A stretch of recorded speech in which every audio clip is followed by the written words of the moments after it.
राजा सत्यवीर एक न्यायप्रिय और अनुभवी शासक थे। वृद्धावस्था में उन्हें राज्य के लिए एक योग्य उत्तराधिकारी चुनना था। उनके 3 राजकुमार पुत्र थे, सभी युवा और पराक्रमी। राजा ने तीनों को बुलाया और कहा, पुत्रों, तुम तीनों को एक कमरे को सबसे मूल्यवान चीज से भरना है। ये सुनकर सभी राजकुमार गंभीर होकर सोचने लगे।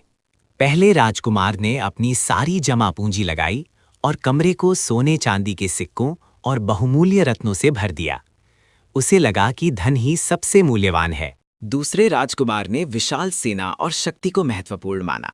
उसने कमरे को हथियारों, ढालों और बहादुर सैनिकों से भर दिया ताकि उसकी शक्ति का प्रदर्शन हो सके। तीसरे राजकुमार विवेक ने कुछ समय सोचा और फिर एक साधारण दिया जलाया। उसने दिए को कमरे के बीच में रखा, जिससे पूरा कमरा प्रकाश से जगमगा उठा। राजा तीनों कमरों में गए।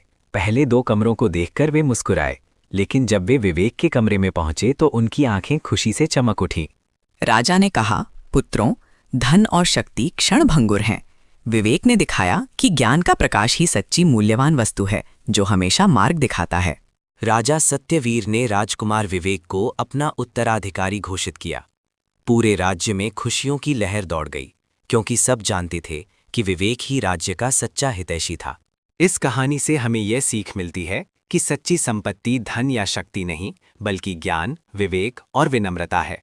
यही गुण व्यक्ति और समाज को महान बनाते हैं।